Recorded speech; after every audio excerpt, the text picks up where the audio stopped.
In today's video, I'm going to teach you how to change Gmail email address. Before we dive in, a quick reality check. If your address ends with @gmail.com, it usually cannot be changed. Google has started a new feature that may allow a change, but it's in a limited rollout and not available to everyone yet.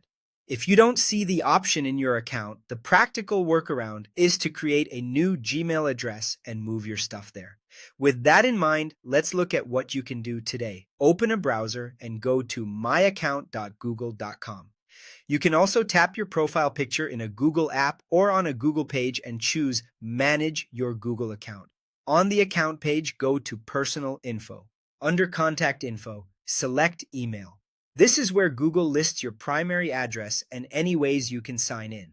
On mobile, the menus may look slightly different, but the labels are the same. If you're part of the limited rollout that enables changing a Gmail address, you would see that here. If you don't, that's normal. What you will see is the ability to add another address you own as a sign-in option. Click Add Alternate Email. Type an email address that belongs to you and continue.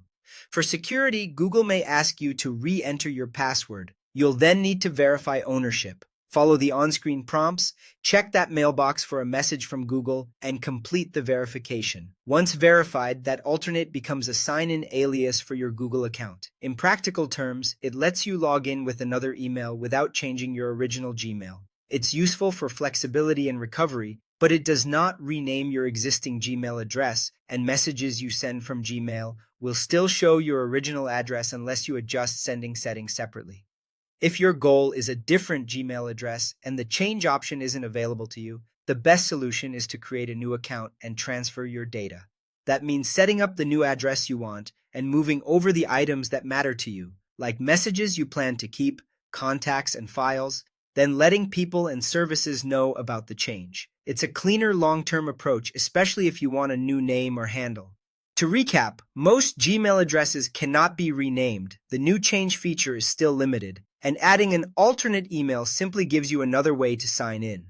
Use the steps above to check your account and add an alternate. And if the rename option isn't there, plan a fresh start with a new Gmail and a thoughtful transition.